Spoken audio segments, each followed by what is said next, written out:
bonsoir. Samedi 12 juin, Blabla Buzz de retour. Vito Gaye pour vous servir. dellusiwaat nañu samedi bu jot ñoo leen ko diggoon à chaque fois ñooy nekk fii waxtaanee actualité waxtaanee yi nga xam ne gis ngeen ko mu jaaxal leen ba pare dinañu def nag incha allah samedi bu jot fexe dalal fii kàngam ci domaine bu nekk wax nañ leen Blabla Buzz. On va parler de politique, culture, musique, sport lépp loo xamante ne yitteel na leen yéen suñuy internautes dinañ ko càmbar fii ci émission bi ci plateau bi fii ci Sénégal 7 c'est samedi tey nag dañuy tàmbalee minute Blabla Buzz waxtaanee situation étudiants yi nekk nañ ci gis nañu semaine bi altercation yi wala xëccoo xiiroo ñu ne dafa jóge ci amical yu doon wala vote yi nekkoon ci ay amical te yooyu yëpp di indi réero ñuy oowee université Cheikh Anta Diop temple du savoir yaakaar naa ne foofu pour jàng la wala sàkku xam-xam ndax yéen ñi nga xamante ne ëllëgu réew mi foofu la ci yéen la ne ci seeni loxo la ne futur président yi foofu la ne futur ministre yi futur scientifique yi foofu la ne te ku ne université Cheikh Anta Diop ki nga xam ne moom lañ ko duppee xam-xam rek moo fa war a génn kon ñu ngi leen di ñaan yéen suñuy mbokku étudiant bu dee da ngeen a réeroo ngeen dajaloo toog waxtaan trouver consensus moo gën yenn yooyu keroog dama fa romb gis police taxaw fa ñu génnee mel ni luy waajal guerre te yooyu rafetul ci dëkk donc ambiance baa ngi nii Sénégal 7 Blabla Buzz chaque samedi incha allah Vito Gaye tey ma dalal jaari maa ngi lay nuyu. Vito maa ngi lay fay naa la ma nit. namoon naa leen. waa Sénégal waa kii internet Sénégal 7 yi. namoon naa leen trop j'espère que yéen a ngi ci jàmm gis ngeen maa ngi nii. Vito. jaari tey nag xam naa tey balaa dara di commencer sax chicote laay jël chicote jaari ñu ne booy waxaat nga wax ci sa micro chicote laay jël sax jox ko invité bi tey ndax professeur la ñu invité ne ñun ñaar moom ku dégaame moom ci plateau bi nga koy corriger tey on invite benn nit bi nga xamante ne yaakaar naa ne bu ñuy wax buzz wala actualité people fii ci Sénégal bokk na ci ñi nga xamante ne ñoo ko jëmbat wala bokk na ci ñi nga xamante ne ñoo bu yegsee fii tey ñoom ñoo ko lancé bokk na ci ñi nga xamante ne self-made man ni ko anglais di waxee bokk na ci self-made man yi ci dëkk bi partir de rien pour devenir quelqu'un ba tey boo koy invité sax mu jaral protocole c'est tout un protocole boo koy invité buy ñëw ci télé sax événement lay doon donc tey on reçoit bëgguma leen ko sax wan ndax fierté la ci ñun ñi nga xam ne ñoo ngi yëngu tamit di liifantu ci métier bi fierté la ci ñun ñu toog ak jaar yow ban sentiment ngay am di toog ak ku mel nii ñu ne da nga bokk ak moom émission ci xale bu ndaw. dama siy kontaan rek parce que ku xam ki ñu invité tey xam ne nekk na koo xamante ne référence la ci milieu bi. ñu bëree bëri mën naa ne buñ ci duggee moom moo tax ñu dugg ci. ndax wan nañu ci lu baree bari xam-xam bu bari tamit ñu ngi koy jëlee ci moom. du ma def donc lu dul kontaan. jàkkaarloog moom tey. tey gis nañu benn émission bi ne fële Sen TV 100% Buzz. ki fi toog tey bokkoon na ci ñi nga xamante ne ñoo tàmbale émission boobu tey ma nga fële tamit ca Sen TV ma nga fële ca 2STV plutôt di def célébrité en ligne di fa invité kàngamu réew mi ñi nga xamante ne yaakaar naa ne li ñuy feeñ sax bëriwul te il réussit à chaque fois à les dénicher ba li leen di teg ci ay plateau gis nañ ko mu créer site boppam VIP people nekk fa tamit di def métier bu mucc ayib gis nañ ko mu participer ci Bercy bu Youssou Ndour Bercy bu Wally Seck gis nañ ko mu participer ci événement yu grandiose yi nga xam ne nekk na ci biir réew mi fii nii yi fii xew donc xam ngeen ne Tange Tandian laay wax Tange la ñu invité tey le professeur ñu ngi lay nuyu. sant yàlla julli ci yonent bu tedd bi Seydina Muhammad sallallahu alayhi wa sallam sant samay ñaari waajur di ñaan yàlla tab ñi ci leeru sama wasila di Serigne Saliou Mbacké di ñaanal sama Serigne Cheikh Saliou yàlla na fi yàgg lool te wér di la nuyu Vito di nuyu jaar yi di am mbégte ak contentement aussi ci présentation bi parce que modestie à part xëy na da ngeen baax rek ndaxte wax sa mbaaxu morom du wàññi dara ci sa mbaax tey présentation bi quand même je suis flatté quand même par rapport à tout cela donc am mbégte ak bànneex dal fii ci Sénégal 7 muy site boo xamante ni aujourd'hui bokk na ci ñu mujj juddu mais xëy na compétence professionnalisme ak qualité moo tax mu egg si fii mais du ñu jaaxal du ñu bett ndaxte tey suñu xamee ki ko jiite ñu xool nu mu mel ci wàllu télévision di suñu grand frère di suñu référence di quelqu'un koo xamante ni on l'admire on le respecte et on le suit partout qu'on salue de passage Pape Ngagne Ndiaye donc fierté la ak plaisir tey toog ak yéen fii samedi soir ànd ak yéen ci Blabla Buzz Tange fierté boobu c'est partagé wala damay wax sax ne ñun ñoo la koy jox parce que yow ñun ñoo la ameel njukkal réew mi nag lii kilifa gi doon wax réew mu neex deewee la naxaree dundee boo fi dund moom di nga dégg lu ne waaye ndaanaan yombul ndaanaan mooy ki nga xamante ne à chaque fois bu jógee 2008 fa mu nekkoon ak fa mu nekk 2021 nga gis ne il a fait de grands pas ay pas yu énorme sax jógee ci dara ba tey mu nekk fii nii dinañ waxtaanee tuuti sax parcours bi parce que dafay baax ci xale yi lay seetaan ñu xam ne c'est pas évident buy gis ni télé rek yomb na ñu gis ni gis sañse bi gis toog ñu ne Tange c'est Tange mais am na quelque chose bi nga xam ne ça a fait Tange mais tey li ma bëggoon ñu tàmbalee mooy Tange ak plateau télé yi Tange ak site web yi dem ba ubbi site people am di traiter événement wala information people mais ñu jékki-jékki rek mel ni Tange dafa gedd yooyu yëpp jékki-jékki mel ni da nga bàyyi plateau yi jot la c'est tout un protocole li ma ko waxee sànq ci commencement bi jot la téléphone sax c'est tout un protocole tout un problème lan moo waral loolu. waaw Vito merci beaucoup pour la question comme ni nga ko waxee jékki-jékki Tange plateau télévision yi Tange on le voit plus ou bien truc comme ça ne veut pas dire que Tange n'existe plus Tange il est là Tange a toujours continué son chemin mooy li ñuy wax rek ci sa tàmbali yow yaa ko wax nga ne tey suñu nee people xëy na Tange bokk na ci ñu ko jëmbat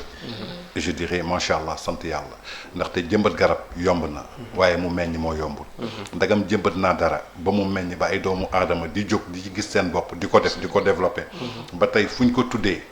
yàlla mi dara tëwul ñu tudd ci sama tur damay naan sant yàlla bu baax julli ci yent bu tedd bi sant samay ñaanu waajur ndaxte tey li ma doon def amaana su baaxul woon wala mu doonoon loo xamante ni amul importance doomu aadama du ci bàyyi xel ba tey muy egsi fii donc métier la boo xamante ni je l'ai choisi je l'ai aimé je l'ai adoré et je l'ai exploité par passion xëy na nag xëyul mu sotti xëy na on est en 2021 tey am na ñoo xamante ni 2021 la ñuy gis Tange am na ñoom 2020 la ñu gis Tange am na ñoom 2015 la ñu gis Tange mais Tange a commencé dans le milieu je crois qu'en 2003 pour defal la benn parcours bu ndaw rek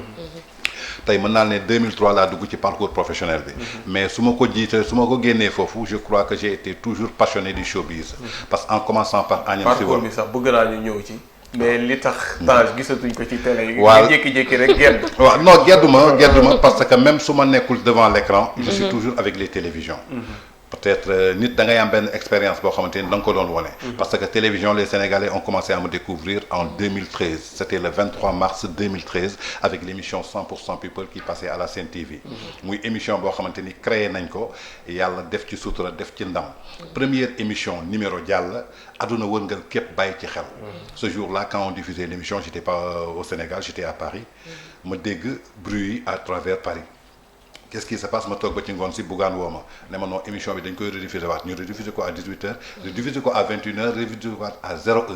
muy premier numéro donc nouveauté la woon c'était une nouveauté parce qu'on avait amené un nouveau concept dans le paysage médiatique du Sénégal donc àdduna suy dox aussi benn instant ñu doon ay ndaw dañu war a utiliser suñu xel war a xalaat war a exporter ndaxte média moo waroon révolutionner ñu indi loolu teg ko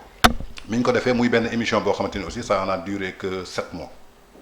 si vous vous rappelez 7 mois le durée c'est le 23 mars lañ ko commencé 2013 le 29 décembre 2013 lañ ko arrêté et jusqu'à présent l'émission continue dans la bouche des Sénégalais donc tey su baaxul woon wala amul woon njëriñ tey kenn du ko tudd sant yàlla bi ñu fa jógee après dama voyagé j'avais mon épouse qui était à l'étranger, j'étais là-bas avec mes enfants ñu nekk foofu ma gën a yokki jiwaat xam-xam gën a jàngi jiwaat gën a def jiwaat yeneen formation ci yeneen plateau télévision à travers l'étranger comme j'étais à Télé Sud def naa aussi stage avec Yubi News de Amoubé bu nekk France 24 donc j'étais là-bas en train aussi d'apprendre beaucoup de choses bi ma jàngee tamit dama dellu si waat Sénégal bi ma dellu si aussi tegaat beneen société de marketing et de communication d'événementiel relations publiques may gën a yëngu ci wàllu événementiel yi di accompagner les grands artistes dans les grands concerts dans les grands événements culturels à travers le monde entier donc après loolu aussi da ngay toogaat bi ma toogaatee delluwaat en Europe ma xoolaat benn instant paysage médiatique bu Sénégal bi ma xoolee si la dellu si waat ñëw 2STV sur une tasse de café sur une tasse de café Abdou Ndiaye en train de me suivre si la ñu créé célébrité en ligne macha allah. taxaw di naan benn taasu café ma ne on va faire une émission boobu lan la on va montrer au Sénégal que du journaliste bi mooy star parce que toog ci télé invité nit ba pare ngay jaay sa bopp star du yow yaay star ki nga invité mooy star bi donc il faut qu'on commence à valoriser nos invités naka la ñuy valoriser suñu invités yi il faut leur mettre à l'aise ndaxte tey su ma toogee jàkkaarloog yow dinaa wax nga dagg ma nga xawi sama sutura wala nga ñëw man li ma am mooy poser sama question yow l'invité tu dois répondre li ngay répondre nag yow la concerné ñii seetaan ñooy juge ñooy xool ndax convaincre wala convaincre muy benn émission boo xamante ne on l'a créé à la 2STV muy célébrité en ligne macha allah yàlla def ci barke muy innovation encore pour man je crois que Tange innovateur la man innovateur la tout ce qui est monotone je ne suis pas dedans donc loolu rek la donc côté communication bi aussi dama am stratégie de communication day am ay moments yoo xamante ni damay génn wax parce que dafa am lu ma war a wax am moment yoo xamante ni aussi damay toog jàpp sama njaamur visionné parce que soo nekkee di wax chaque jour di nga wax ba wax loo xamante ni waroo ko wax parce que dootoo am temps pour gis lan moo xew ci dëkk bi benn instant damay toog sama coin di visionné di xool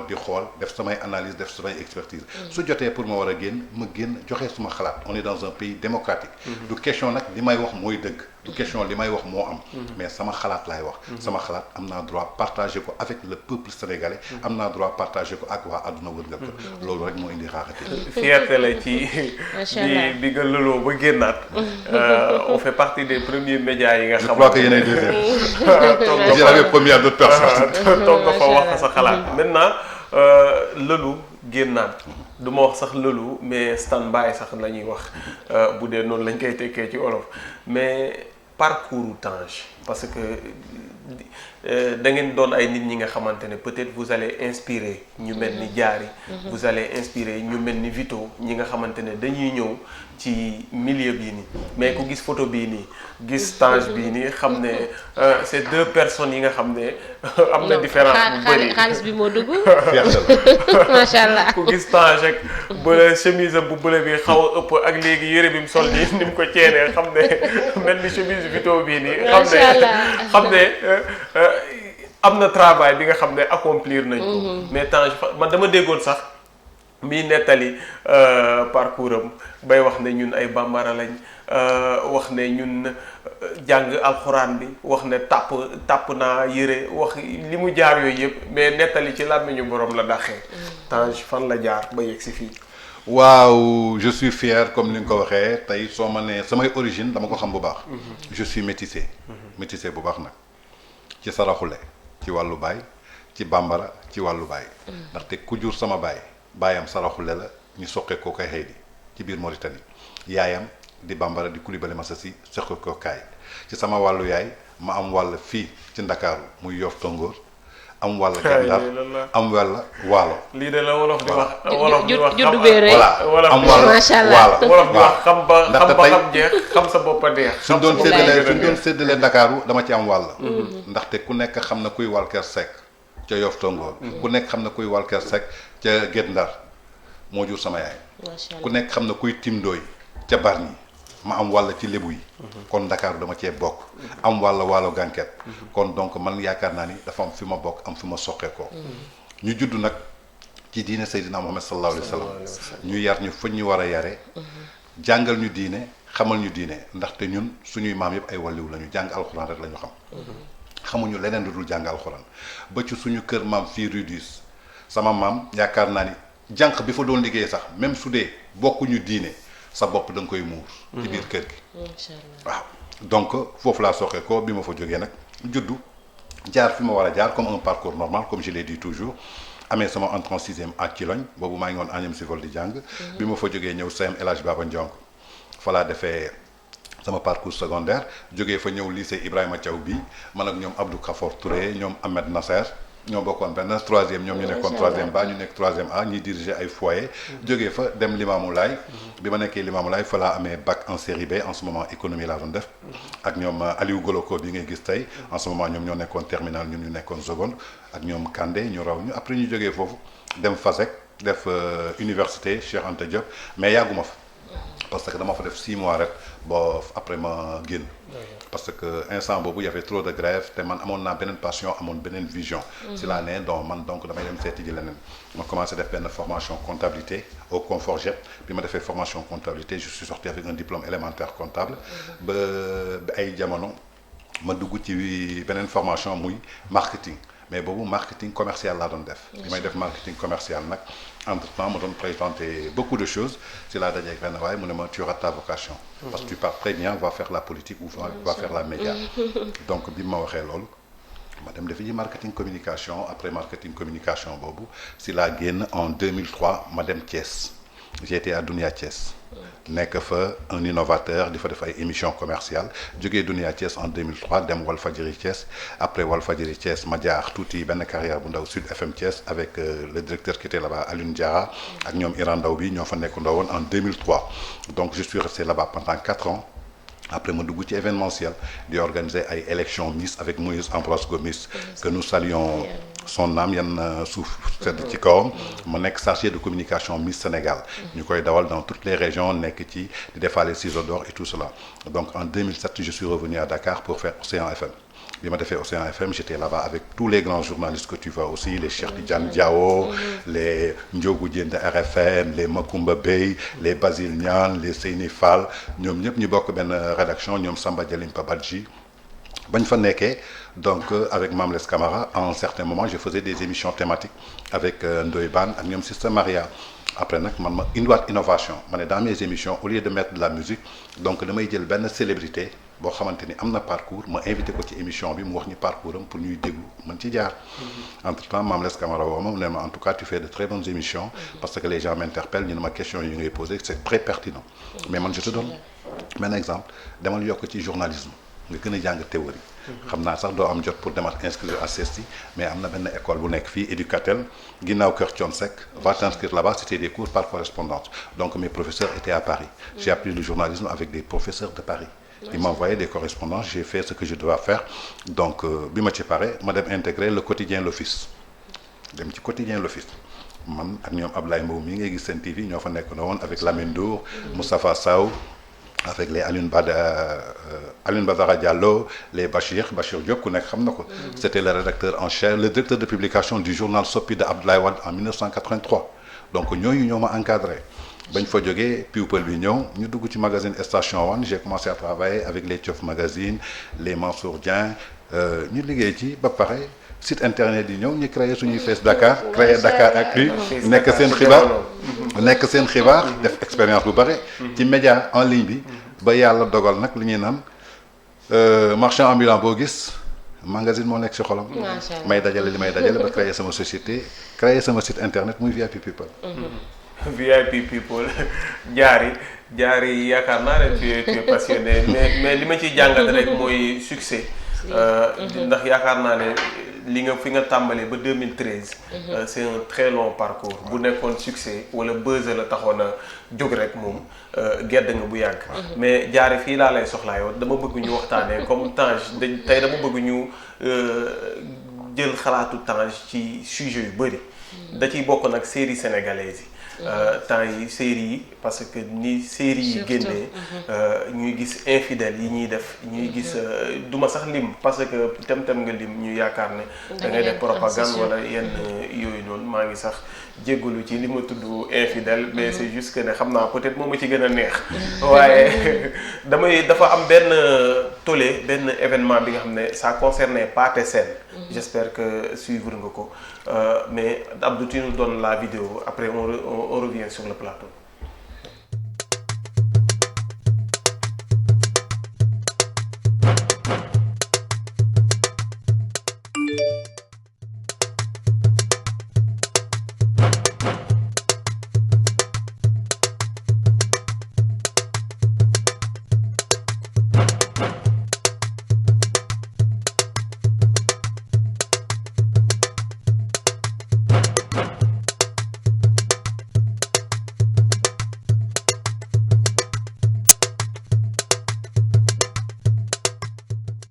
benn séquence la ci vidéo bu Pathé Sène ci benn série bi nga xamante ne mu ngi waaj a génn Face Cachée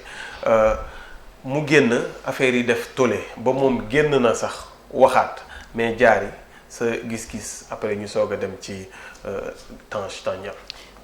sama gis-gis nag Vito du doon lenn lu dul ñoom ñi joué seen série dañu war a xalaat xale yi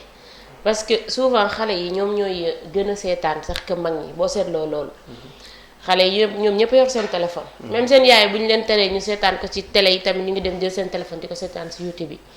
pour man ñoom dañu war a yeete dañu war a digle mais pas ñuy def yenn yoo xamante ne ni tey ëllëg suñu doom dinañ ko xool parce que boo gisee léegi xale yi li ñu am fitu def yëpp ci série yi lañ koy xoolee. man daal su ma doon ñoom ñu bàyyi xel bu baax xale yi. man moom loolu laa am loo xam ne dama ko ciy wax. dañ bàyyi xel xale yi daal. ñu bàyyi xel bu baax xale yi mais Tange li modernité la wala crise des valeurs wala sa jàngat yow mi nga xam ne tu es un professionnel des médias. bon tout d'abord xam naa ni du ma bokk ak jaari xalaat parce que jamono suy dox dañuy ànd ak jamono dox. man aujourd'hui tout d'abord j'encourage toutes les maisons de production et les réalisateurs qui sont en train d'innover la cinématographie au Sénégal. Je les encourage et je les félicite parce que jamono jooju la ñu toll. cinéma industrie la jamono ji ñu toll nii. aujourd'hui il y a des tollées de séries yoo xamante ni ñu ngi passé à la télévision. je dis machallah c'est ça qu'on rêvait au Sénégal. parce que jamono moo toll foofu on est au 21e siècle on n'est plus au 17e siècle. tey dañu toll foo xamante ni innovation dafa am. innovation soo amee da ngay ànd ak innovation aujourd'hui on voit combien de maisons de production qui sont en train de produire des séries télévisées. Ces séries mën naa ko tuddee cinéma. cinéma boobu tey ñaata emploi la créé. Il y a combien de personnes qui y participent. Il y a combien de personnes yoo xamante ni tey ñu ngi ciy am ay ouverture xamuñu leen woon peut-être ci benn série ngay jaar ñu gis sa talent gis sa expérience. mu ubbil la ay buntu. donc ça fait partie du développement économique. comme on dit que la culture. est un levier pour le développement économique d'un pays. Aujourd'hui, je dis, le cinéma fait partie de la culture. Donc aujourd'hui, c'est la victoire de la culture sénégalaise. léegi nag loolu sama xalaat la man Tange personnellement. léegi nag lan moo ci des mooy percée bi peuple bi di ci am. ban percée nga ciy am. aujourd'hui je dis que le cinéma c'est le cinéma. le cinéma c'est de l'art. quand on dit de l'art c'est amatul frontière. l'art n'a plus de frontière. donc muy scène bi wala scène bële ñu wonee ko ci film bi ñàkk ko wonee ci film bi yow mi toog sa kër xam nga ko xale bi xam na ko. ndaxte su dul série boobu yéen a ngi koy seetaan waxtaan nag wax dëgg moo ci nekk. gis nga sénégalais ñun sénégalais on est hypocrite à l'intérieur de nous. ñun sénégalais comme le dit l'adage nul n'est prophète chez soi. dañ doon toog fii ay jamono yoo xamante ni on est au 17e siècle. télévision yi du ñu exporter ay films ay séries yoo xamante ni y a des scènes plus exotiques que li ngeen gis fii. et pourtant on le consommait ñun nangu ko d'accord ko. parce que ay nasaraan ñoo ko def mais ñun ñoo ko doon seetaan. lu tax tey suñu doomu réew dem indil ñu ko ñu bëgg ko ŋàññ. on dirait que ñun on est méchant on est jalouse bëgguñu koo xamante ni day percer. comme l'américain me l'avait dit mu ne ma chez nous suñ la gisee nga am benn parcours ci suuf di yéeg da ngay dem ba ci kaw américains yi taxaw defal standing ovation. mais au Sénégal da ngay toog nit di la ñaanal yan na la yàlla defal jàmm yan na nga raw say morom yan na nga tekki yan na nga parce que boo commencé tekki nga gis say noonu. soo demee ba yëg ci kaw benn mbir ngay gis échelle bi la ñuy xëcc pour nga daanu dootuñu la bëgg a gis. il faut que ñu génnee mentalité boobu suñu bopp suñu bëggee dem. scène bi dara nekku ci. cinéma la c'est du cinéma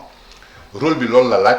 ba ñuy tourner scène bi y avait combien de caméramans y avait combien de personnes à l'intérieur lu ñaaw mënu fa am. tey nag yaakaar naa ni série bu nekk def nañ ci limite d'âge bi ko war a seetaan. tey su ñu demee ba Mickey bi ñu doon naan pour xale yi la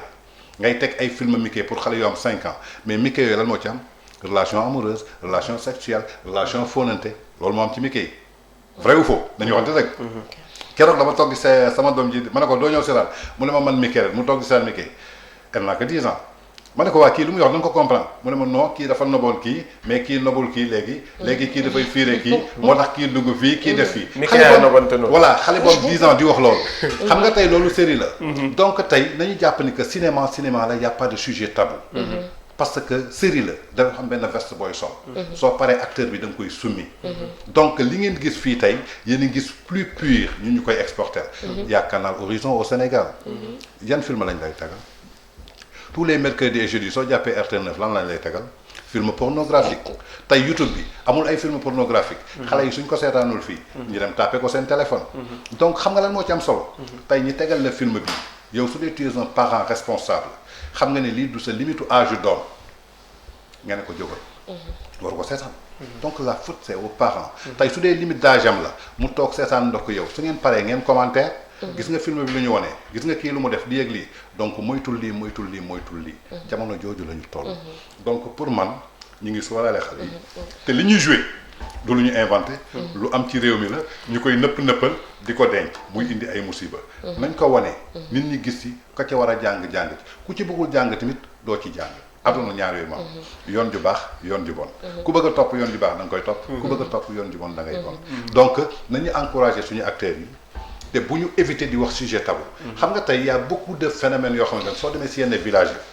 on voit ay xale yu am 16 ans ñi leen di engrosser di leen violer di leen defee xam nga tax parce que parents yi dañ jël sur sexe def ko un sujet tabou entre leurs enfants te waru ko am tey sa doom bu jigéen su tollee ci âge de puberté da nga ko war a wax ni que commencé nga gis say règles nii ak nii la nii ngay comporter bu ci am sujet tabou moi je le fais avec mes filles xëy na nag peut-être dama am ouverture xëy na dama voyagé damaa gis lu bëri am na yoo xamante ni jaaxaluma tey soo demee Nigéria les castings de Nollywood da ngay taxaw nii casting Nollywood ma ñëw ak sama jabar mu bëgg a bokk ñu ne ko embrasse la personne nga taxaw foofu di yox sa jëkkër vas-y embrasse-la parce que y a 1000 personnes qui sont derrière en train d'attendre cette place fóon nga ko mais fóonoo ko pour dara parce que da nga ko fóon ci diggante ñëpp donc juste benn affaire la boo xamante ni cinéma la yow yaa ko opté soo opté nag pour nekk un religieux doo defi ci cinéma soo opté pour def sport ngay defi ji soo opté pour def karaté ngay defi mais si tu optes pour faire le cinéma il y a plus de sujet tabou ça moom mooy sama xalaat te loolu laa ciy wax. ok Tange foofu dama leen nga baal ma nag mais pour man dañ ne Sénégal xam nga sànq yaa ngi wax nga ni peut-être Europe. tubaab yi ñun pour man ñun sénégalais li ñu war a def. waruñu roy ci tubaab yi parce que ñun dañu am suñu culture ñun ak tubaab yi bokkuñu pour man aussi yaa ngi wax ni ñuy parents yi ñoo war a veiller seen ay doom parents yi fi ñu war a yaree seen doom ñoo ngi fay yaree seen doom mais pour man ñi nga xamante ne ñoo nekk porteur de voix. ñi nga xamante ne nii ñun dañ leen di xool pour ci référence ñoom tamit ñoo war a aider parents yi ci éducation bi éducation bi aider leen ci nan la tey jii mën nga jouer ce rôle sans pour autant pour man nga jàngal mën nga jàngal nit ki sans pour autant nga wane yenn image yoo xamante ne nii mooy loolu parce que da ngay gis fan yee ñu ngi doon kaas la ñuy kaas parce que nee na dañu bëgg éducation bi ñu dugal ci affaire sexualité nit ñi ñu ngi ko doon kaas di ko kaas ñëw di ko def ci film yi pour man loolu amul sens Vito ci sama gis-gisu bopp parce que mënuñu kaas lii ñun sénégalais yi en personne ñi nga xamante ay porteurs de voix lañ ñi nga xamante ne nii ñun ñoom la ñuy xool xale yi ñoom la ñuy xool ñuy def li nga xamante ne nii nit ñi ñu ngi koy kaas à la fin pour man du am benn sens foofu laa waxee en fait pour relancer Diary j'espère juste dafay wax ne peut-être est-ce que ñun am nañ suñuy valeur est-ce que jël suñuy valeurs yooyu noonu jëmmal ko wane ko ci série télévisée yi gënul ñuy def yii nii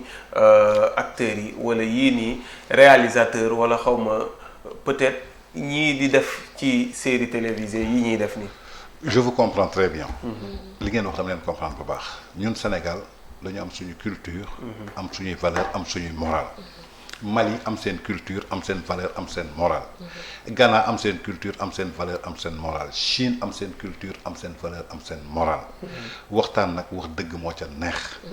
éducation sexuelle boobu nga wax dañ ko bëgg a dugal ci éducation scolaire bi. c'est pas de l'éducation sexuelle ndaxte éducation sexuelle yàgg na am ci école. parce que ñun jàng nañu économie familiale. kon donc yàgg na ci am ñoom éducation ba ñu wax du éducation sexuelle. éducation contre nature la ñu wax. maanaam góor ak góor wala jigéen ak jigéen. loolu du mës a am Sénégal. mais contre nature boobu da nga koy gis sax léegi ma terminer loolu du mës a am Sénégal. occidentaux yi nag dañuy xool pour imposer en Afrique parce qu'on est des pays pauvres ñun ñoo dépendre ci ñoom. ñun ñooy dem signer ci ay convention ñun ñooy dem ci ñoom lebi ay bor. donc dañuy xool nu ñuy diversifier. je crois que suñuy njiitu réew dofuñu ba ko fiy def. mooy li may wax dëkk bu Sëñ Touba tëdd Alaaji Malick Maam Baye Maam Limaamu Laay loolu moom kenn mosu ko xalaat ci àdduna xëy na sujet la bu ñuy débattre pour diversifier la population man duma ci débattre parce que loolu du ma sa am on est né musulman on va mourir musulman et on va respecter les pratiques diine Seydina Muhammad sallallahu alayhi wa sallam moom la ñuy jaamu moom la ñuy topp venant des cinémas laa lay wax tey bul naan waruñu ko def si parce que yow tey soo toppoon say valeur perruque bii nga teg doo ko teg c'est sûr voilà parce que da nga dem copier ji ko ci ñoom Rihanna ak ñoom Lady Gaga tey lu ñu def te lu bees nga ñëw importer ko tey colin bu ñu génnee nga ñëw importer ko tey jean ngay sol o ngay sol body bu génn nga dem jëndi ji ko est-ce que yaa ngi jël ci percale bi est-ce que yaa ngi jël ci Lagos bi est-ce que yaa ngi jël non exemple laa la jox di nga ko sol mais vendredi nga koy ñëw sol ko donc pour te dire que li ñu exporté ci tubaab bi foog ñu exporté ci tubaab bi parce que ñoom ñooy indi lu bees tey ñun lan la ñu war a def ñun ñoo war a valoriser suñu culture jël ko yóbbu ko mais tubaab bi day ñëw Sénégal jël ci ñun tubaab bi day ñëw fii jël fii dafay ñëw jël suñu culture jël suñu soleil jël suñu lépp investir fi donc adduna moo demee noonu c'est vice versa dañuy demante tollatuñu au 17e siècle tollatuñu jamonoy ñoom maam donc ñii li ñuy inclure na ni c'est pas que dañ ko def pour nit ñi def ko du dañ la woon dara pour nga def ko tey suñ la wanee ni que diw mii day jaay boppam xale bu jigéen la fii la mujj nii la mujj yow soo ko seetaanee bul xool jaay bopp bi da ngay naan man nii kat su ma naree jaay sama bopp fii laay mujj diw mii kat da doon tux yamba dafa mujj dof nangam yow soo ko seetaanee nga naan yamba bii may tux de xaaral ma bàyyi ko ndax lii ak lii il faut que ñu am benn percée positive par rapport à ce qu'on regarde lépp loo gis mënoo gis lu positif il faut que mu am cause soog a am conséquence donc on ne peut pas avoir d'omelette sans casser des œufs donc foog ñu won la yenn scène ba yow mi koy seetaan nga xam ne scène bi lii ak lii la lii moo ko wund man lii bokkul ak sama valeur donc lii dama koy moytu mais suñ la ko wonul xamoo ko mais mën nga dugg ci biir mu doon erreur donc bu leen ko jàppee noonu perception bi ngeen war a am quand vous regardez une série télévisée ou bien benn film jël leen image bi parce que ce sont des Sénégalais qui le jouent hein Sénégalais yooyu fii la ñu nekk am ay soxna am ay doom yor famille yor njaboot di leen éduquer donc ça veut dire que ñoom dofuñu aussi pour di inspirer à la population des choses négatives en plus il y a la CNRA donc si quelque chose n'était pas adéquat avec notre loi et nos règles tey duñ ko fi teg donc li am solo mooy ñu jéem a yeewu xool esprit de développement jamono moo toll noonu ndaxte ñun ñoo nekk tey ci àdduna ñi faatu noppala nañu comme ni ma koy waxee ñun ñooy gis lu baax ñun ñooy gis lu bon ñooy gis lu ñu neex ñooy gis lu ñu naqari ñooy gis lu métti ñooy gis lu yomb donc à nous de gérer cela il faut que ñu am benn perception positive par rapport à ce qu'on voit Sénégal nag moo doon tey dëkk boo xamante ni lu négatif la ñuy gën a gis tey da ngay def 1000 choses bu baax nga def demi virgule lu négatif loolu laa lay toppee ba keroog ngay sàngoo suuf fàtte naa lu baax li nga def pour man c'est des séries c'est des scènes yoo xamante ni ça existe bel et bien dans ce pays te jamono jii ñu toll il faut parler avec les enfants avec l'image smartphone yi la ñu yor ci la ñu nekk un jour je l'ai dit à Moutban bu mu génnee livre am mu présenté ko ma déglu livre bi mu am ay contenu yu am solo ñu naan ko ma ne ko Mout ma ne ko c'est très bien mais sénégalais yi amatuñu jotu lire tey koo fi jox benn bouquin ne la ko liiral du la liiral benn page su doon sama sago nga def ko benn genre de documentaire résumé ko ci benn 45 minutes ñu teg ko ci télévision yi au minimum nit dina ci am perception damay dugg léegi ci bus bi yéex man la ma nekk si embouteillage ma jël sama téléphone dinaa am lu ma ci jëlee donc jamono jooju la ñu toll il faut parler avec les enfants à travers l'image à travers l'audiovisuel mais xam nga sànq wax nga ko tey jii peut-être man du ma xool benn série man ma copier ñoom li ñuy def yow mi doo xool benn série nga copier li ñuy def mais xale moi je parle des enfants waxuma ñun waxuma man waxuma yow waxuma Vito parce que ñun am nañ esprit de déplacement am na yoo xam ne duñ ko def voilà mais xale day copier ku xam léegi Sénégal xam ne xale yi dañuy copier li ñu gis rek loolu la ñuy copier man foofu laa waxee waxuma ne li ñuy def dafa bon parce que seen ay rôle la ñuy jouer parce que tey jii mën nga ci gis kenn mu jouer benn rôle bi nga dëkkal ko foo xam ne dëkk fa alors que kooku ngay wax sax moom moo la gën mais dama ni en fait ñu bàyyi xel xale yi waxuma pour ñu bàyyi ko de mais ñu bàyyi xel xale yi delloo si waat seen xel en fait loolu laa wax mais pas ñu non pour tontu ko lu gàtt émission bi lu mu laaj émission bi tey lu mu laaj jaari toog fii Tange toog fii Vito toog fii cinéma loolu la laaj point final parce que tey soo teggi woon Tange doo am invité soo ma teggi woon amoo invité jaari ak Vito ñoo fii nekk du débat sujet donc am na scène boo xamante ne soo ko teggee rek wàcc nga scénario bi wàcc nga concept bi donc c'est obligatoire du question xale lu mu gis te koy copier am na ay xale yoo xamante ni ñi ngi gis loo xamante ni baaxul te duñ ko copier gis nga dafa am lu ma wax te du ma arrêté di ko wax dafa am ñetti mbir yoo xamante ni diplôme du la ko may jàng du la ko may expérience du la ko may ci sa biir foyer nga koy amee muy détermination honnêteté ak sincérité loolu ci sa biir foyer fi nga juddoo ween bi nga nàmp foofu nga koy jëlee donc ñun parents yi dañu am devoir à travers nos enfants c'est de leur éduquer de les accompagner de leur suivre et de les inclure les bonnes choses man tey am na yoo xamante ni inclure nañ ma ko bi ma amee 7 ans samay waajur def ko ci man et pourtant aujourd'hui j'ai presque 40 ans et ça reste en travers moi et je te le dis muy benn jour ma am 7 ans di dem vacances Tamba sama kër tante nu ma ko fàttee mukk bi may génn di dem sama yaay mu ne ma loo xiif xiif nga fekk daggitu mburu bu ñu teg te kenn joxula ko bu ko laal sama yaay loolu la ma inclure bi ma amee 7 ans may dem vacances mu ne ma loo xiif xiif fekk alalu jaamur ñu ngi ko teg bu ko laal et pourtant loolu tey mi ngi des ci man su ma gisoon alalu jaamur bu ko laal sax ma xalaat sama yaay li ma waxoon donc noonu la ñu war a véhiculer nit ku nekk dafa am looy jàngal sa doom te am na loo xamante ni bés boo ko tegee ba keroog muy sàngoo suuf loolu mooy des ci moom mais sa doom lu mu def nga ne waaw waaw waaw kekeke maanaam ñi ne jooyu xale moo gën jooyu mag te jamono ji parents yu bare waxuma ñëpp dañuy daw faute de responsabilité ils n'ont plus le temps d'éduquer leurs enfants dañ leen di seetaan ba ci cappaandaw ga ñu bëgg a yuuxu ba ñu ëpp leen doole te doom soo ko juree yar ko fa nga ko war a yaree teg ko fa nga ko war a teg jàngal ko la nga ko war a jàngal man xam naa benn xale bu jigéen parfois dama koy xool ba ne ko ndeysaan et pourtant nekkul Sénégal elle a voyagé elle est à l'étranger presque plus de 10 ans mais su ñibbisee Sénégal day naan du ma jël appartement du ma dem fenn sama kër yaay fu mu mënta nekk fa laay dëkk ñoom laay nekkal ñoom laay séddool ba tey ji am na loo xamante ni moom elle est responsable sëy na tas na mais tey ñemewul def dara sans ses parents et pourtant tey mën naa ne Europe la nekk def na fa plus de 10 ans gis na fa lu ne bon fa la gën a yombe gisul ndey gisul baay mais lan la li valeur yi ko waajuram inclure moo des ci moom ba tey jii gis nga valeur dafa am solo xale ba mu doonee ndaw nga koy yar ci yenn yar yi xale ba mu doonee ndaw nga koy inclure yenn valeurs yi tant que ñi ngi daw responsabilité boobu du ñu dem fenn yaa ngi wax cinéma yi dama lay dellu sul fenn avant cinéma théâtre moomu y avait les Daaray Kocc y avait ay troupe jamonoy tey y avait Sorano plateau bu nekk tegal nañ ko Sénégalais plateau bu nekk tegal nañ ko Sénégalais qu'est-ce que ça a servi est-ce que les gens ont pu tirer des leçons donc soo bëggee nit ñi dem da ngay xool jamono ji ban langage la ñuy dégg nga wax ak ñoom loolu tey yow am na langage boo xamante ne su ma ñëwoon di ko wax ak yow doo ma déggu da ngay jël xale yi léegi tegal leen fii oustaz waaraatekat yi leen naan yàlla nangam dañ lay tourner le dos nga leen Jay-Z nii Beyoncé nii wala secte bi wala loolu la ñuy seetaan yi donc il faut aller dans ce sens mais en étant toujours responsable et vigilant Sacré Tange il est passionnant mais yaakaar naa jaar yi moom defe naa li mu doon wax c'est juste ne les responsabilités sont partagées parent bi am na ci responsabilité maison de cinéma bi am na ci responsabilité acteur bi am na ci responsabilité maison de presse yi am nañ ci responsabilité ligne boobu nag ku ci daw say responsabilité rek dina faillir te ñun ñëpp ciy en pâtir donc ñële ñiy jouer mën na noo xool lan la ñuy jouer mais boo jouer mu leer la ne lii xale waru koo seetaan nga def ci code parental léegi yow nag boo ci defee code parental moins de 18 ans parent ba nag moo war a jël tamit yelleefam waslu ci àqam parent ba tamit bu defee la muy def CNRA bu gisee série bu am code parental dina ne heure bii la ñu war a teg série bi heure bii la ñu war a def léegi nag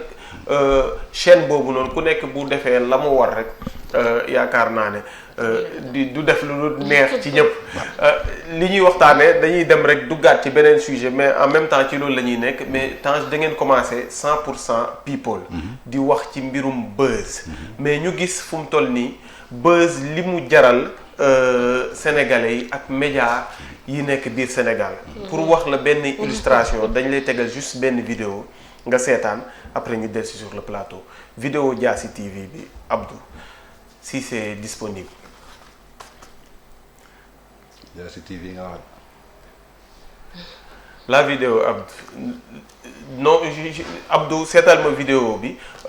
Tange dañuy waxtaan ci lii benn xale bu jigéen xam naa après ñu teg vidéo bi ñu seetaan benn xale bu jigéen bu dem di def j'espère que seetaanoon nga ko. si lii bi mu ngi tudd Diassi TV bugguma sax tamit def singularisme wala yooyu noonu nañ ma jéggal vraiment mais dañuy waxtaan juste pour yeete ñu dem ba toll fii nii mu jaral xale yu jigéen ñi lu ne pour gis leen ma est-ce que yéen bu ngeen toogee ba ngeen demee ba ngeen commencé 2013 ba 2021 ngeen gis léegi buzz boobu ngeen doon prôné yéen li mu jaral nit ñi est-ce que du ngeen toog yéen taay sax ngeen ne on a échoué ñun. Non, on n'a pas échoué. Franchement parlé, on n'a pas échoué. On a réussi notre mission. Parfois, comparaison n'est pas raison. Et comparer deux choses qui sont comparables. Gis nga àdduna ñaara ci am ku jàngul doo tari. Ñun people lañ doon def. ñu ne 100% people maanaam amul tabou. lépp lu jëm ci people dañ koy traité. Et on traitait un people d'alerte, un people de société. Parce qu'il y avait des phénomènes de société yoo xamante ni mi ngi doon xew ci dëkk bi. comme tey ni ngay waxee série bi. am ñoo xamante ni ñu ngi toog seen kër 20h fu mu jotee nit dugg seen biir nekk lal seen njëganaay tëdd. xamuñu woon lan moo xew après. ñun ñu doon alerter la population par rapport que su ngeen tëdd jéedee lii ak lii mooy xew. ku ci nekk di ci bàyyi xel di ci fagaru. am ay yoo xamante ni amoon na ci métier bi soo xoolee ñun 100% people ba ñu ko doon def ay thèmes lañ doon def tu peux regarder toutes les émissions ñu ngi ci YouTube. soit on disait l'hypocrisie dans le showbiz, le maraboutage dans le showbiz, bof il y avait le phénomène de la drogue. Dans le milieu de la nuit, de la jet set, avec des top modèles qui venaient, qui utilisaient la drogue. Et je crois qu'on l'avait dit en 2013. Et pourtant, et pourtant, Dieu nous a donné raison en 2020, avec le décès de Iba Thiam par overdose, avec le décès de Matimbo. Et tout cela, les Sénégalais ne s'en rendaient pas compte. Nous, on alertait, on disait des choses pour que tu Donc, nous, on faisait du people au vrai sens du people. Benen côté, on faisait du people en faisant illusion à des célébrités. On faisait illusion à des stars. On faisait illusion à des autorités. Parce que tu as une autorité, une célébrité, moomatoo sa bopp. Parce que gënuñu fi kenn. ñu fi judd ñëpp ñoo bokk fu ñu juddoo ñoo yem ci yàlla. mais tey yàlla mooy tànn ki ko neex def la star. def la célébrité. ba tax na am na yenn privilège yu bëri yow da nga koy am. te alors que ki nekkul célébrité du ko am. donc war nga xam ni que man lan laa defal yàlla ba mu jox ma lii. kële dee gënuma ko donc war na am benn comportement bu may am sànq wax nga ko ci biir wax soo demee ba doon porteur de voix. maanaam mooy lan nga wax nit ñi di la déglu. ngay def dara nit ñi di roy ci yow. war nga am benn comportement vis-à-vis ñooñu di la xool. parce que tey influence nga ci ñoom. tey soo xoolee jamono ji lan la ñu am ay influenceurs. on voit des Diaw Ketchup on voit des Doudou des Cheikh Senghor. qui sont des influenceurs. tey dem na ba nga xamante ni publicité ba nga doon teg ci télévision sax. tu préfères jox ko Cheikh Senghor wala Doudou. parce que dañuy influencer ay nit. donc ñooñu war nañu am benn comportement bu ñuy am. barewuñu woon nag. tey soo leen doon xool ci Sénégal matuñu woon 1 million de personnes sur les 15 millions. donc xam nga 15 millions yi ñoo ëpp. mais donc comme ñoo fi nekkoon ñu doon alerter ba ci koo xamante ni yaa ngi woon ci dara même su dee xamoo ko woon sax da nga juum pour nga jéem a rectifier wu ñun noonu lañ doon def. mais jamono ji dañuy ñëw ci benn phénomène boo xamante ni mooy phénomène buzz xam nga ci biir wax jaaral naa la sama parcours. parcours bi ma la jaaral même su ma jàngul woon sax ña ma àndal ak ña ma corriger war naa ci am benn xam-xam. mais est-ce que tey ñii nga gis ñiy def lii am nañu parcours kenn amul ci parcours. buzz wër buzz dañuy yeewu. xeesal ba weex tal toog Sénégal 7 seetaan jaari waa gis nga jaari ak cheveux bi mu gërëm nangam oo bi gërëm naa bëgg na ko sol nga ne xaaral ma wuti benn site internet ma téye micro bi. micro boobu ngay téye ki ngay jàkkaarloo war nga xam lan moo sa wareef ak nit kooku. fan laa war a egg ak moom. lan laa ko war a laaj lan laa ko warul laaj. loolu yëpp amatul. jàngul bëgg a tari moo fi am. manque de professionnalisme moo fi am. am na ñoo xamante ni aussi buzz moo leen si yóbbu bëgg na ku leen xam. xëy na xam boobu bëgg a siiw am na ñoo xamante ni ñu bari dañ naan dama bëgg a liggéey nangam. 3 mois la ñuy liggéey dem seen yoon. ñaari contact ñetti contact nga leen di jox ñu dem interviewé ñooñu teg nañu sa micro fële dem lijjanti ji seen soxla. ñooñu seen chemin la critiqué wu ma leen. donc c'est à nous site internet yi de faire la différence entre les comptes YouTube. site internet mooy ni ma koy waxee. c'est de l'information site internet itam bëggoon naa nga brosser waale ko tuuti ñoom tamit information keroog dañu doon wax ak sama benn grand ñuy wax di wax ci benn événement wax ci benn actualité rek bi mu waxee mais man j'ai réagi négativement parce que daf ne ma diw ma ne ko xanaa dafa lii mu ne ma yow booy tu es devenu négatif ah mais man tellement que. Je suis habitué maintenant à gis information bu négatif ci réseaux sociaux yi wala ci site internet yi wala ci yëpp suñu bos ak bosu jàmbur ci bokk yem nag ba ñun ñëpp sax nous sommes devenus négatifs ba boo gisee Tange rek photo Tange sax boo ko gisee tu penses que ne il parle de quelque chose de négatif. Voilà. Donc foofu laa lay rejoindre il faut que ñun ñu commencer assainir. Le ministre l'a commencé avec le nouveau code de la presse avec les cartes presse nationales. Commencé nañu mais ñun ñu nekk sur le terrain foog ñu bàyyi suñu waar ndaxte ku dugg Sénégal set tey fekk plateau bi di nga xam ne kuy foo ak kuy jaaxaan tegu fii li ndaxte tey fii télévision li mu am moom ngeen am xëy na peut-être signal dong lañ leen joxul mais tey li TFM di def 2STV di ko def Sen TV di def moom ngeen def vous avez un plateau dans les règles normales donc tey yéen bu leen nangu seen métier nit di ko saltel bu leen nangu tey seen métier benn koo xamante ne bokk ci dérive yi muy def ba tax na yow foo wooyee sa tournée man journaliste Sénégal sax ñu ne yéen ñëpp a yam ñun ñoo dem ba inclure au Sénégalais lu négatif ñun man Tange laa bokk pour ñëpp xam nañ ci boole ñëpp ñun ñoo dem ba inclure Sénégalais lu négatif ba Sénégalais talatul lu positif mais nag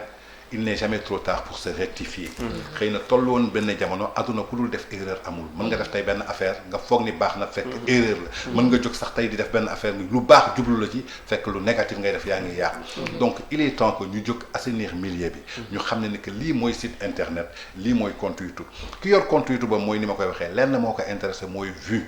lan moo koy may vue ñii lu négatif la ñu bëgg xaaral ma fen da ngay gis de benn vidéo sax titre bi li ñu koy titré ak image d'illustration lañ cay def ça n'a rien à voir ak li nekk fële barki démb dama dugg YouTube gis benn vidéo ñu titré ko maîtresse d'un homme marié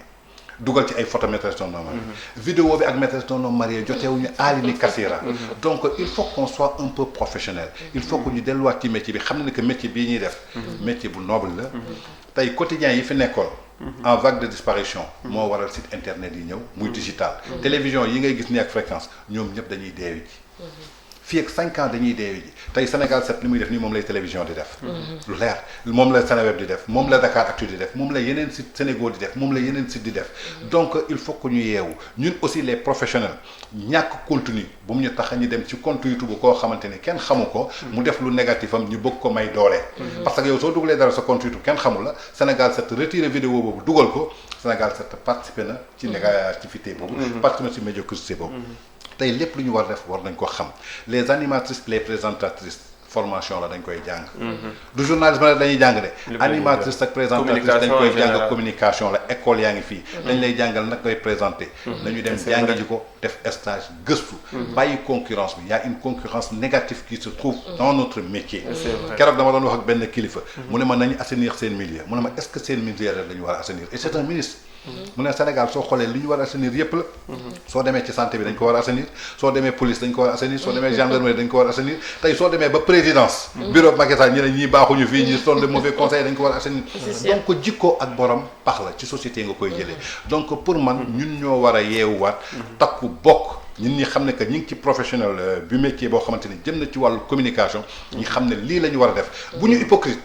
bu ñu ragal ku ñu meree tey compte YouTube nga yor daje naa ak yow ci benn manifestation man may journaliste Sénégal 7 xam naa ne li ngay def mënoo ko mais jaari n'aie pas peur ne ko diw nga ne ma naam nga ne ko taxawee na le maa ngi yow bokkuñu suñu paree nag sama xarit nga mais tant que ñi ngi ragal hypocrisie boobu tey événement bu am nga jël téeméeri compte YouTube dugal leen ci biir yow du ñu xool sa événement de lu négatif la ñuy xool xoolal kii tubéy bu mu sol xoolal yow événement bi soo ci defoon lu positif sax dañ koy yàq donc loolu mooy suñu problème la recherche du buzz tey tous les moyens sont bons pour avoir du buzz tous les moyens sont bons pour ñu xam ma am na ñu bari ñoo xamante ni def nañ fi ay njombe xam nañ leen lijjanti nañ seen business dem nañ seen yoon wax naa ko fi keroog ma ne ko j'ai vu site internet yi di publier yenn genre mariage yi diw may nañ ko 30 millions diw may nañ ko 25 millions diw may nañ ko tant de période d'or est-ce que xam ngeen ni loolu yëpp ay fen la dara amu ci loolu yëpp dara amu ci c'est des choses yoo xamante ni dañ koy créer jaari tey am na ay concurrentes woo benn site internet bindal ma may nañ ma 10 millions pour jéem a defante ak ñoom 1 million sax jotu ko am na fi temps yàlla gis naa fi benn célébrité ñu bind moom moo joxe information bi diw may na ma 25 millions mais heureusement dama xam jëkkër ji je le connais muy ku discret am mais naroon na tas famille jëkkër ji parce que tey sa yaay su la laajoon benn 2 millions wala 3 millions jox yaa ngi may jigéen 25 millions doo ko tas mais après man maa mujj def démenti boobu donc il faut que xale yi arrêté parce que loolu soo koy def tey xale bu ndaw bi toog këram li ngay naan influence te kooku ñi naan may nañ ko 25 millions soo xoolee image am ak li mu jiw ci réew mi lu négatif donc ngay gis léegi nag xale bu ndaw bu nekkoon ci lu baax mu ne ma kon donc man du ma nekk ci lu baax te du ma am dara xaaral ma dem jaayi sama bopp xaaral ma dem xaaral ma bon su subaa dina ma woo may ma 10 millions wala 15 millions alors que duñ ko may dara mayewuñu fi loo xam mayewuñu fi 10 millions mayewuñu fi 15 millions mayewuñu fi ay or ñi koy wax ñëpp du dëgg or yu bëri yi ngeen di gis muy phénomène bi mais allez-y tapé xam nga jamono ji ku nekk ngi gis ay or ak nangam. waaw grand théâtre rek yooyu. voilà ñi ci bëri da ngay toog ci plateau animatrice bi ngay gis mu takk ko. su paree da koy tekki delloo ko. publicité la pour fi mu koy jaayal. mu def ko si asnabam yow nga bëgg a dem wuti ji loolu ñeneen ñu ci bëri Ali Express la ñuy jëndee. Ali Express la du or. dafay briller comme de l'or 10 euros lay jar ay 6500 duggal Ali Express nga xool parure yu bëri yi ngay gis grand théâtre.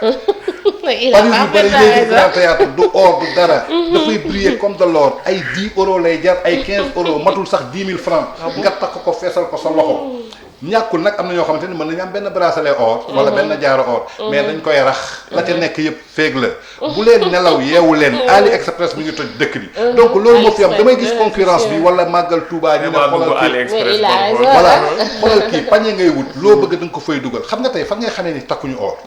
gis nga or dafa sax ci doomu aadama alal la c'est précieux. nit ku takk or suy dox wala ñu koy filmer.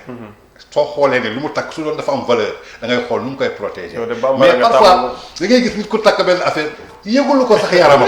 mais parce que du or. est-ce que xam na li mu takk tamit. imagine or boo jëndee 20 millions wala 15 millions ba ko takk. est-ce que di nga jël sa 15 millions sànni ko fii yow léegi dem sa yoon. foo yoree 15 millions sa saak foo toll yaa ngi bokk sa saak. da ngay gis ku takk chaîne bi sànni ko ne le takkuñu or bu leen nax seen bopp Ali Express moo fi xew fa la ñuy dem ay bijoux 10 euros la après dañuy dem Ali Express voilà ay bijoux 10 euros la 15 euros la di jàpp snap bi filtrer seen bopp nag ba macha allah nga foog ni noonu la te soo génnee suba dajeeg ñoom doo leen xàmmee donc il faut que ñu yeewu loolu mooy pousser xale yi ñu def parce que léegi da ngay doon gis xale bu baax sax xam nga li ma la wax ñu gis fi benn femme bu génn def lu garaaw jékki-jékki ñu ne maye nañ ko temps mais ki baaxoon na naan mais fii boo wane wut say cër doo dem. loolu moo fi am c'est dommage vraiment c'est dommage moo taxit ñi mel ni Tange yi di baax ñu leen di teg ci plateau bi pour jeune génération bi xale yi nga xam ne dañuy seetaan wala di gis te comprendre ñu ñuy mën a bàyyi seen xel xam ne dund vécu la. te naxe bi moo fi ëpp naxe bi fi ëpp ni ko jaari waxee te dara xëy di rek sotti. bëggoon nañu la téye rek Tange mais temps bi ay waay temps bi. non vraiment boo amee genre invité yii nii mooy loolu daal. di ko xale yi waxee te mooy loolu sax laay wax. mais dañuy def rek benn 10 minutes moo ñu dese. mais dama bëggoon ñu waxtaan ci Wally Seck carrière Wally Seck xale yi nekk ci ginnaaw Wally Seck événement Wally Seck tey bi nga xam ne bu émission bi jeexee fa la ñu jëm incha allah dama bëgg ñu waxtaan ci lan moo tax musique sénégalaise mënul percer. à l'international Wally Seck bu bëggee percer à l'international lan la war a def. ak jeune génération bi ñi nga xam ne ñoo ngi ci ginnaaw Wally Seck lan moo leen war ñëw. bon comme li nga wax rek on parle du showbiz quand on parle du showbiz mooy comme ni ma ko waxee keroog showbiz amoon na Sénégal mais jamono ji showbiz amatul Sénégal. showbiz amatu fi. disons la vérité. showbiz kon li fi ne nii lan la. non showbiz amatu fi showbiz yàqu na. showbiz yàqu na parce que bu njëkk musique liggéey la woon. musique jàngat la woon. musique rassemblement la woon. musique boole la woon. musique da doon dëfal xol yi. jamono ji musique guerre la. jamono ji musique moytante la. jamono ji musique concurrence la. jamono ji musique maanaam yéene sa moromu doomu aadama lu ñaaw la. suñu demee ba musique jar doomu aadama ji jóg di liggéey nit. pour man nekkatuñu ci showbiz. on se dise la vérité. gis nga musique bi fu mu toll nii. yàq nañ ko mooy nouvelle génération bi. ña fi nekkoon dañ fi liggéey lu toog bàyyi ko fi. Youssou Ndour. Thione Seck Baba Maal Ismaïla Lo Kiné Lam Soda Mama Fall Adja Xaar Mbay Njaga Mbay dañ fi liggéeyoon lu toog plus de 50 ans koo ci teg seen musique nga mel ni tey nga ko dégg tey am na génération yoo xamante ni seen musique soo ko déggee sax fàttee nga ko parce que guerre bi la xëy na nag mooy li may wax il n'est jamais trop tard pour se rectifier tudd nga benn tour muy Wally Seck xëy na bokk na ci phénomène yoo xamante ni yàlla révélé na leen en 2009 man je parle de Wally Seck ci boo juddoo ba Mama Sita ndaxte lépp fii la ma fekk de boo juddoo ba Mama Sita lépp fii la ma fekk donc am na carrière bu mu ci def am na yoo xamante ni amoon na ci rectifié wu na ko tey soo ma nee percé carrière internationale kan moo fi percé Youssou Ndour moo fi percé Coumba Gawlo moo fi percé Cheikh Lo moo fi percé Daara J moo fi percé Ismaïla Lo moo fi percé Baba Maal moo fi percé ils sont que 6 te tey soo doon compter musique sénégalaise ëpp nañu waxuma la 1000 ëpp nañu 500 000 di dem 6 personnes noo ci percé est-ce que les gens prennent le temps pour se poser cette question mais heureusement on a vu un Wally Seck avec sa génération du 21e siècle quand même qui commence à comprendre et qui est en train de poser des pas pour aller vers l'international et il est dans l'international parce que bu njëkk da nga doon dégg album international maintenant moo wax la benn affaire single bu génn sax c'est international lu Sénégalais xam lu question mbalax boo génnee c'est international parce que international maanaam mooy loo xamante ne day jéggi say frontières léegi la musique est sur toutes les plateformes digitales lépp loo génnee c'est international mais nag naka ngay def pour am une carrière internationale travailler avec les grands de la musique internationale pour jouer dans des grands festivals tey du question album kese moo lay def international jouer dans les grands festivals donc je crois que loolu liggéey la te pour nga liggéey ko il faut que nga am benn staff boo xamante ni professionnel nañu dans le domaine du métier muy la musique avoir un manager avoir un chargé de com boo xamante ni avoir un publishing relation boo xamante ni c'est à l'extérieur moo la koy liggéeyal et je crois que Wally Seck il est sur ce chemin il a compris quand même c'est un jeune il a compris mi ngi ciy liggéey et j'espère que bientôt li ngeen gis avec de grands projets yoo xamante ni mi ngi koy signer avec de grands artistes ce que je dis à la nouvelle génération ils sont tous talentueux ñoom ñëpp ils sont tous talentueux xam nga talent rek doyul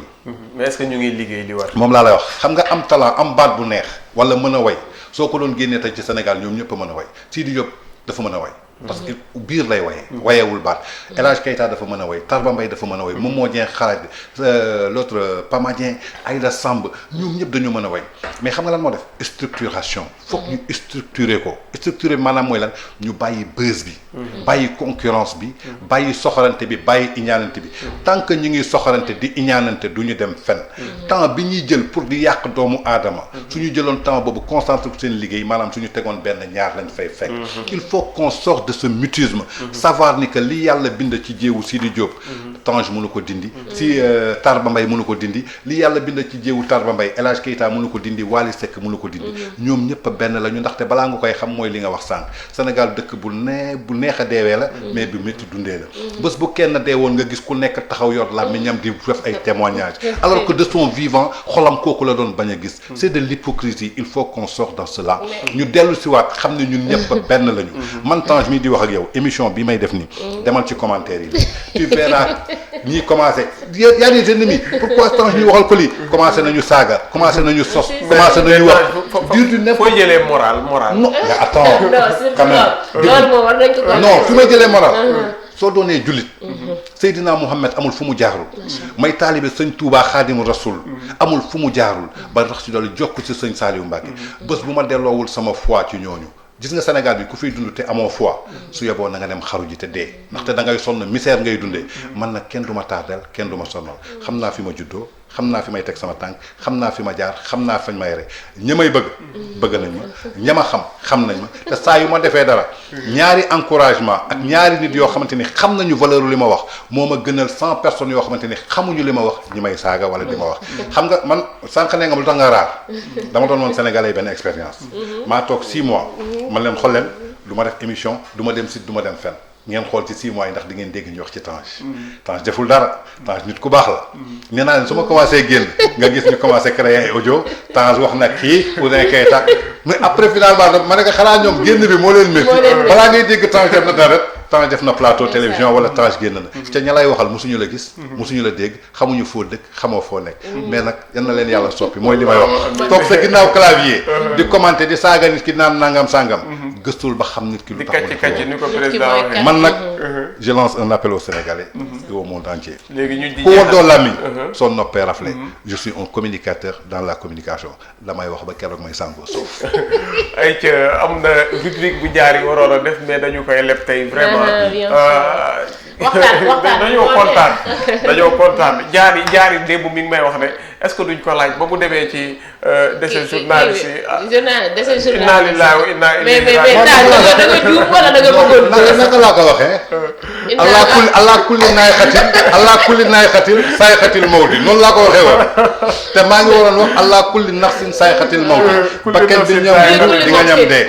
xam nga dans la vie mooy li ma wax keroog gis nga àdduna dafa neex man quand j'ai vu ça dama ne dafa neex nit ku dul juum am na. amul. waaw jaare daf ne ma dañ koy laaj ndax dafa tiitoon. non dafa émotion juum bee wala xam nga tey man wala sama digganteeg leeral ñëpp xam nañu nu mu mel. c'est plus qu'un confrère mais man ak daam dañu mel ni ñu bokk ndey ak baay. nga xëy ma gis mu doon sacrifié lu mu bëggee liggéey bi. ñetti journaliste am génn nii. man j'ai pensé à daam ban moral lay am. l'émotion. ma ñëw aussi levée du corps. xam nga mën nga dégg accident grawul mais mu leer na la que néew yaa ngi nii tëdd. y avait l'émission y avait la tristesse. maa ngi xool parents xale yi. tey ñi ngi naan ñii kat ci liggéey bi. tey fardeau bi daam di porté wu naan ñii de si sama liggéey lañu ñàkkee seen bakkan. seen doom yi dañu naan ah ñii kat nangam. y avait tout ça dans ma tête. donc journaliste bi ma ñëw di me poser question bi sax genre tic la rek. xam nga tey imam bi c'est dommage moom mi nga xam ne mooy monté ba mu gisee ne juum nga mënoon na ko génn. non mais direct la xam nga direct mooy les aléas du direct. man balaa muy génn bi ma ko waxee pare maa ngi naan ku xarañ moo koy gis ci TikTok bi léegi dugal ko ci TikTok bi man balaa may pare ci ngoon si ma commencé ko gis mais nag c'est bien parce que exemple ñoo xam ne dañ ci comprendre nañu mais nag les ennemis toujours dañ koy utiliser pour te détracter. man gis naa ñoo xamante ne samay employés yu doon liggéey ak man liggéeyatuñu ak man ñoo ko dugal ci seen groupe di critiquer ma ne ko mais attends qu'est-ce que c'est que ça. voilà mais yàlla baax na yàlla baax na kon ñu ngi ñëw tàggoo jaare ñu ngi lay gërëm.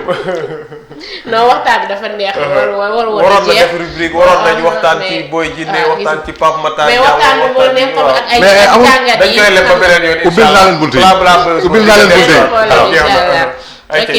ok Vito ma lay remercier di remercier Tange parce que Tange moom comme ni ma ko waxee ci début bi mën nañ ne ñu bëri buñ duggee ci milieu bi métier bi tey moom la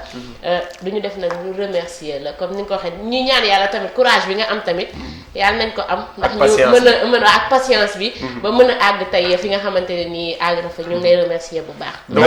dama bëgg nga jeexale message booy lancé jeunes yi nga xamante ne ñoo nekk ci média bi après nga tàggatoo. benn message rek lay lancé mooy ku ma la wax courage bi nga am bëgg nañu nga am ko lu yomb moo la koy may nekkal ci yoonu dëgg gis nga bés boo nekkee ci dëgg doo tiit doo ragal suñu jëloon tuuma bu gën a mag ci àdduna teg ko ci sa kaw der yow xam nga ni lii ñu la waxal du yow yàlla bi la tiim xam na ni du yow àdduna bi nag munoo dem ci ñëpp di justifié wu jëlal sa lépp nga dénk ko yàlla suñu borom moo lay aar moo lay sàmm moo lay jox courage bi moo lay jox foi du doomu aadama moo la koy jox lenn wóor muy yàlla suñu borom mi ñu sàkk dénk ko sa bopp jox ko di leen gërëm di leen remercier di lancer un message sax laay lancer du conseil parce que je suis trop petit pour donner un conseil message tu ma ko waxee maanaam sama xam-xam ak sama xalaat lay wax réew mi dafa toll foo xamante ni surtout ñun ñu nekk ci wàllu média ñoo ko choisir muy suñu métier ñu ngi ciy dégg lu nekk ñu ngi ñu ciy xas ñu ngi ciy wax loo xamante ni naq su dul noonu ba yenn saa yi sax da ngay dugg fenn ñuy wax dara journaliste yow nga rëcc lu tax nga waroon nekk journaliste bu leen ci am benn regret métier boo gis am nañ lu baax am na lu bon yow fexeel ba yow mi ci nekk dëkkool ak lu baax sagool ak lu baax te lépp li ngay def muy dëgg ku dul juum nag amul bés boo juumee tamit bul am humilité dellu soit rectifié wu pour demander un pardon nañu respecter milieu bi xam ne buzz amul njëriñ ab manque la bu ñuy ëf su ko naati rombee dafay toj su ma la rombee ak puso dafay toj su rombee taal dafay toj xam nga lu am solo saxu ci lu dëggu ndaxte yaakaar naa ni man Tange su doon buzz kese laa doon wut fay naa bu yàgg damay toog 5 ans kenn du ma gis si média kenn du ma gis dara waaye ku soxla plateau ne xaaral ñu woo Tange parce que xam na ni Tange am na lu mu war a wax donc su doon buzz la duñ ma woo am na ñu fi doon def buzz kenn déggutu leen am na ñu fi def télévision même pas 1 an jógee ci télévision bi kenn gisatu leen donc nañu saxu si dëgg def liggéey bi professionnellement jàppalante muñalante te jéggalante te xam ne iñaan amul solo soxor amul solo toog tey sa ginnaaw clavier di saaga Tange wala di saaga Vito wala di saaga Diary wala waxal ko loo xamante ni nag sudul noonu jàppal ni ko sa bopp nga ko def ndaxte wax ju ñaaw dëkkul fa mu jëm fa mu jógee la xalaat la cosaanu nit ki aussi soo ñemee nit ki doo làqatu ci clavier da ngay jël sa téléphone identifié wu sa bopp kon population bi tamit ñoom ñii lire commentaire nañuy jéem a segg muus dellu ci lu positif bàyyi lu négatif lépp loo xamante ne lu ñaaw la génne nañ bu ko population bi joxati valeur suñ ko joxatul valeur léegi mu commencé nax saay mais tant que ñu ngi koy jox valeur toujours nit ñi dañuy gën a sawar di encourager pour def lu bon merci beaucoup à Vito je te dis bon courage bonne continuation merci beaucoup à tous les internautes de Sénégal 7 et je vous dis que j'ai été fier de partager ce plateau avec vous di leen nuyu yéen ñëpp et les mauvais foi les mauvais commentateurs di leen ñaanal yàlla soppi leen et j'attends vos commentaires et ne soyez pas surpris fan yi aussi su ngeen gisee ay affaire Tange scandale léegi ñu commencé non fii c'est Sénégal 7 fii suñu internautes yi ñëpp suñuy xarit lañ. fii les gens sont internautes yu courtois la yu ko baax. dafa am question moo bëggoon terminer rek une question directe oui ou non est-ce que information yi nga génne yëpp am na yoo xam ne bu doon tey doo ko génne yi nga xam ne yaa ngi koy regretter. Par rapport à mon métier. Ouais. Je regrette rien du tout. kon c'était Tange Tandian c'était Blabla Buzz Vito Gaye Diary tey dama yeewu Pama Dieng laa doon déglu tey mu ne ndey yi duñu benn doole yemul ku bëgg a yàpp reyal ñay ku bëgg a jooy toojal ku la mën Sénégal seeta leen mën nag dafa leer Vito Gaye à samedi prochain incha allah bye bye